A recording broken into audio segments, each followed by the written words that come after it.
Good morning, everyone. We're talking about leading as coach. We're here with a special guest who does just that.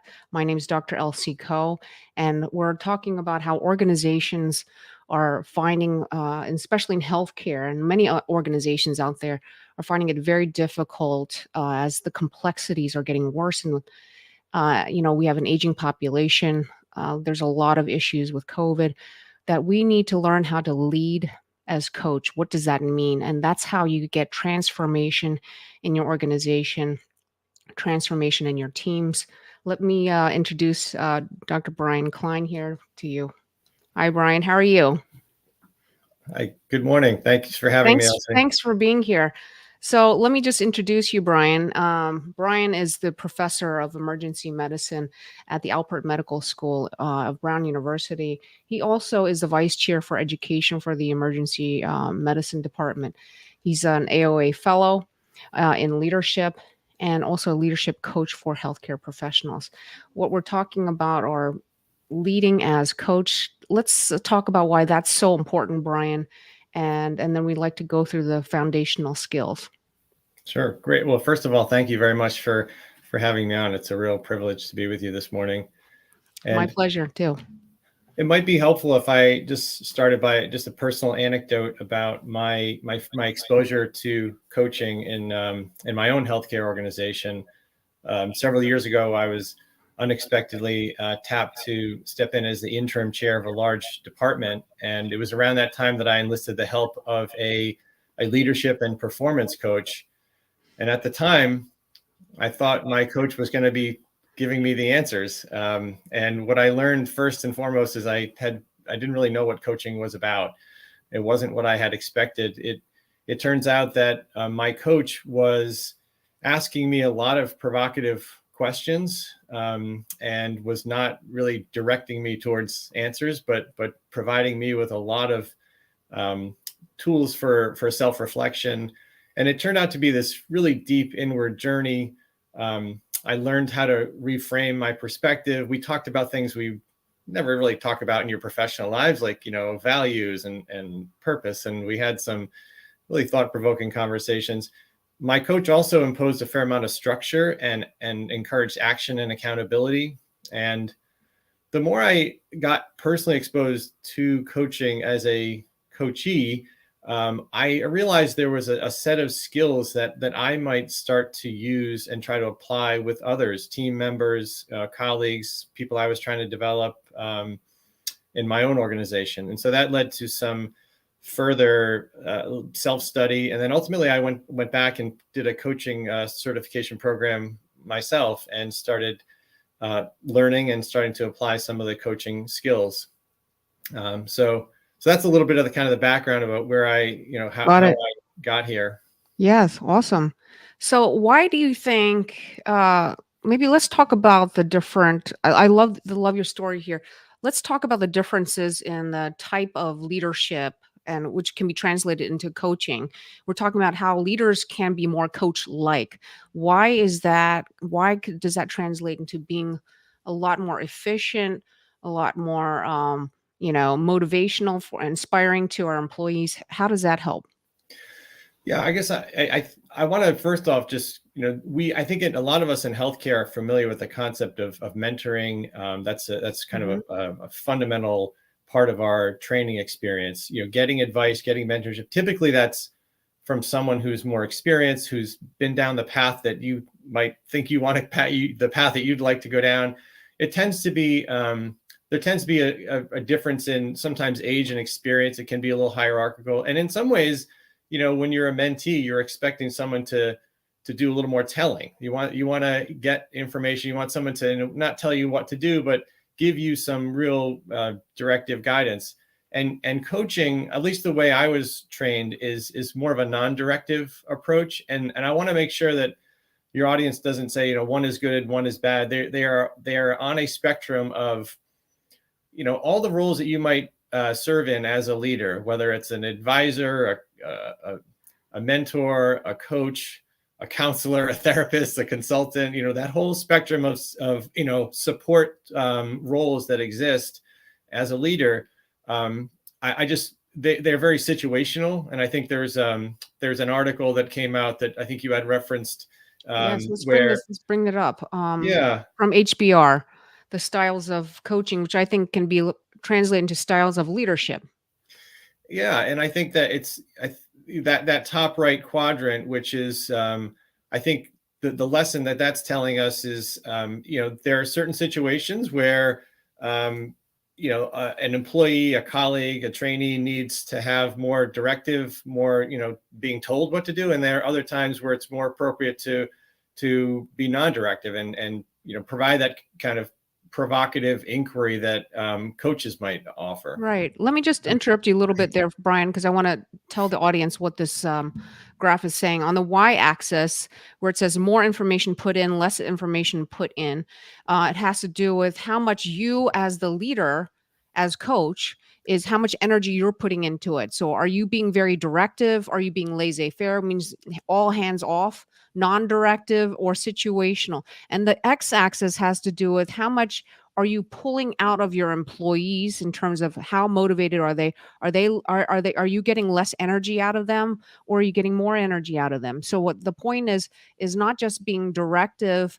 I mean, sometimes there are times when you need to be directive. There are times when you need to let go because they are being productive. But the ideal situation is what Dr. Clyne is saying, is that it's situational. It's sometimes it's where you need to be directive, and sometimes where you are non-directive, and you're letting them make the choices and lead what they're doing. Is that kind of what you're saying, Brian? Exactly, Mhm, exactly. And mhm. and maybe it might be helpful to just give a practical example. What does it sound like to be, more directive or more mentor-like or advisor-like? Well, it sounds like, um, saying things like, if I were you, I would do this. I know exactly what that's like. That reminds me of a time when I did this, and then and so that's more of a little bit more of a directive. A coach, more of a coach like or non-directive approach would be, how are you defining this problem? What does this look like from your perspective? What's the most difficult part of this decision for you? So those are, just examples of more kind of open-ended inquiry that, and again, you might float between, mentor, coach, advisor, in one given conversation. It's not that one's good and one's bad, but I think that graph really does highlight the importance of being fluid in the situation. Yeah, and I also want to add that there's so many different kinds of coaches. So I Mm. think the type of coaching that you've done, that I've done, that I'm doing is the ICF, the standards from which you're talking about, is this whole approach of understanding that this person you're speaking to, your coachee, has the resources to make their own decisions if you help them become aware of some of the obstacles that they might have of themselves, and then making them think outside of the box and having that growth mindset. So thank you. Absolutely. So let's go through some of the foundational. I know you have three major foundational skills that you talk about. Brian, can we go through each one of them? There's three of them that you want to emphasize if you want to start out being more coach Yeah, like. there's three core skills that I think would be like a starter set for people who want to be more coach like in their leadership role. And I do want to just stop and pause and give a little plug for the program that I completed. Elsie, was called the Leadership and Performance Certificate Coaching Certificate Program, the LPCC program, through Brown University's School for Professional Studies, and it's run by an organization called ACT Leadership. And from that experience, I gleaned a lot of these tools and some of these concepts. So the first step in becoming more coach like in your roles is to what we call co-create effective relationships. And it sounds like the term co-create may sound a little bit like aloof, and it's not really clear what that means, but it's essentially having a deliberate and intentional conversation to establish how you're going to be working together. What is the relationship going to look like? And the best way to kind of conceptualize this is to say, there's me, and there's you, Elsie, and then there's this other thing that is kind of between us, and it's our relationship. And so, like, what do we want? How do we want that relationship to look? What do we want to do to make it productive and successful and effective, and to achieve the outcomes that we want? And it sounds so like simple on its face to say, what do we want this relationship to look like?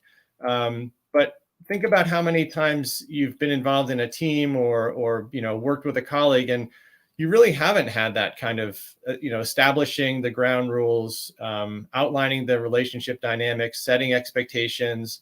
And I think that really does go a long way. It's the first step in establishing trust and making a relationship safe. So what does that sound like? The questions that you might ask, and I will say this probably works best at the outset of a working relationship, but it can be done at any point when you realize there needs to be a reset button on, with the people you're working with. So questions like, what does a successful relationship look like between us? What do you need and expect from me? What are my responsibilities? What are your responsibilities?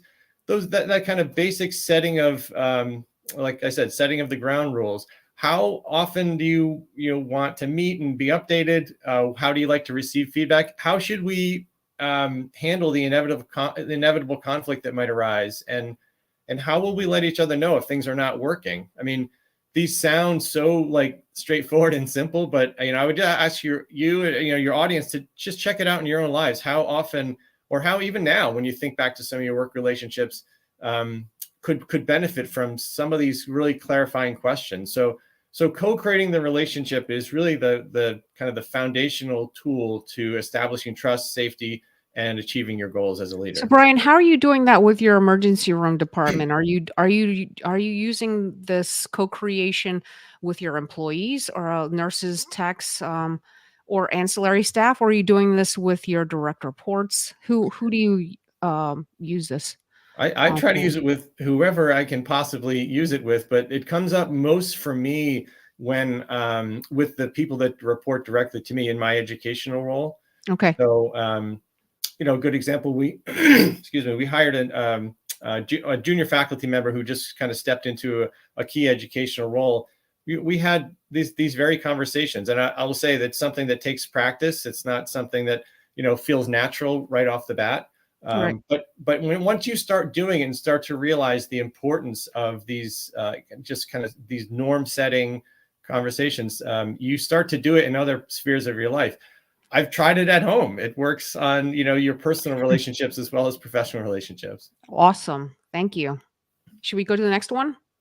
Sure. So, I mean, unsurprisingly, when you're talking about coaching, one of the foundational skills is going to be about listening. And so I think about listening in these three separate levels, level one being the lowest level of listening. Oftentimes we're listening at level one when we are maybe somewhat distracted. We're listening to respond. Many of us do that. We're also listening in a very self-referential way. You're telling me a story and all I can think about is, how I want to tell you my story about something similar. Yep. And Sounds familiar. and so that doesn't, that level of listening, you might expect doesn't establish real kind of deep connections with people. Right. Level two listening is very much like topic focused or content focused. These are when we're focusing on the words, the facts, the information, the data. And I think about a good analogy for this would be when you're taking a history. You're doing your HPI, and when did it start? And if for the clinicians listening in, it's a very much like let me make sure I understand the facts here, kind of listening.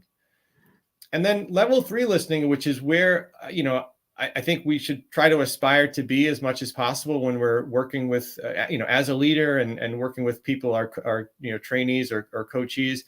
And that's listening at a level that is kind of in between the words. It's listening for emotion and watching for body language and patterns and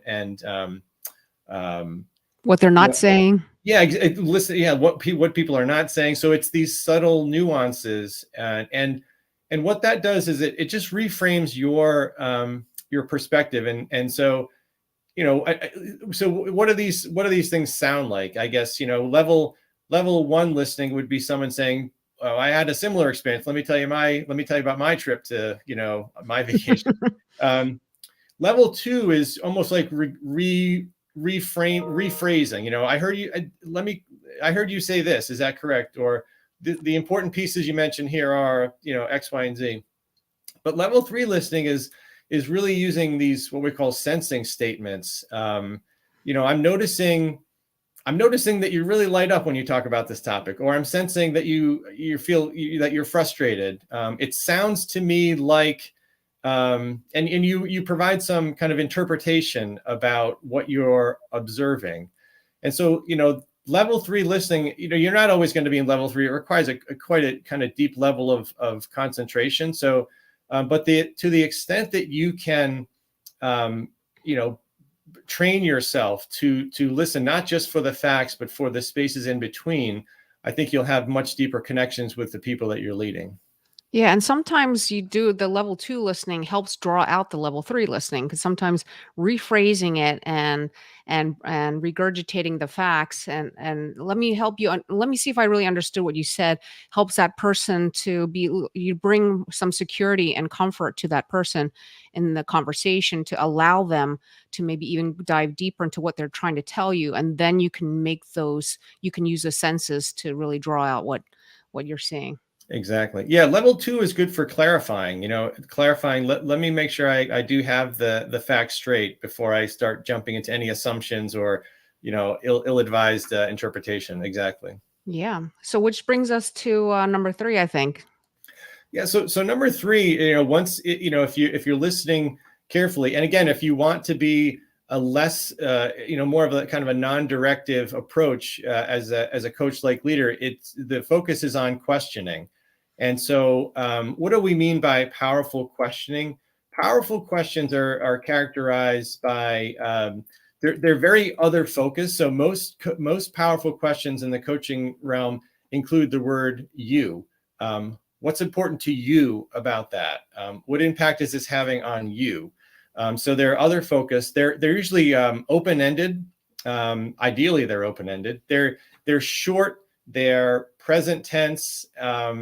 They're simple and they're clean. There's very little runway to them. Many of us have the experience of setting up our questions with really long preambles. So a good, powerful question is short. It's invitational and expansive. And they often start with questions with the words what or how. So, an example would be, imagine having a conversation with a mentee or a trainee and saying, well, how are you defining success? Or, you can easily translate some closed-ended questions like, is leadership important to you? Well, that leads to a relatively short, end to the conversation. Yes, it's important to me. Versus a powerful question, you could kind of transform that into, what's important to you about leadership. A lot of coaching conversations that I am involved in are around career planning, career decision making. Where am I Mhm. going? Mhm. And so, a closed-ended question might be, are you planning to apply for that new job? Well, Mhm. yes, no, that's Mhm. not very expansive. But a powerful question might be, what interests you most about that role? And then you've got the kind of the ingredients for a richer conversation.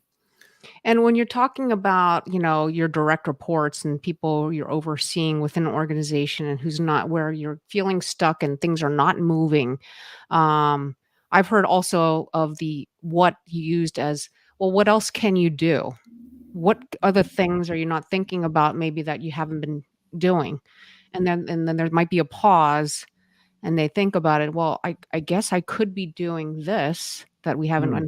or I could be doing, and it just drawing out more ideas outside of the box thinking of what else can I do from where I am with what I have. I think that's a great example, Elsie, of how powerful questions, when people stop in their tracks and think, oh yeah, how will I? And then you've landed something that is generating the kind of new neural connections that you want as a coach and as a leader. And the way I think about this approach, this coach-like approach, is the example of teaching someone to fish versus giving them a fish. And I will say it can be a little bit unnerving for, and I've had a few, trainees or junior faculty members or colleagues that I have, historically had more of a mentorship relationship, more of a, tell me what to do kind of a relationship.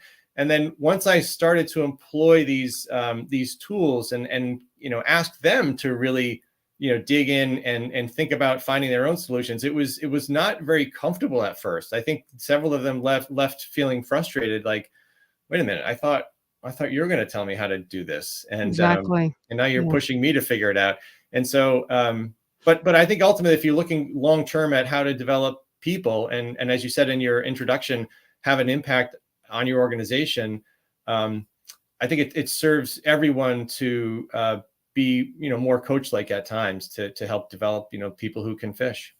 And I have to say, physicians generally, traditionally have not been taught how to help the other person think for themselves, and that's what we're talking about here in a nutshell. Is we're learn how to be directive, and that's just by sheer uh, the whole reason is because the culture of medicine is such that as physicians give patients orders. And so we've kind of translate that into our leadership style. But what we're saying is as healthcare is transforming and it's becoming a lot more complex, we need other people to do and think outside of the box and not just rely on the leaders to do that. We need everyone to have their hands on deck, motivated and producing and helping. And we can't be letting them think that we're they just have to wait for us to give them the order. Boy, you've hit something so fundamental, which I think speaks to the challenges of healthcare professionals, specifically physicians, struggling to in leadership roles, because it has been, people come to the physician for an answer. They don't come to be taught how to solve their own problem. So we're very familiar with and comfortable with the telling part of what we do clinically and diagnostically can sometimes translate into our leadership style.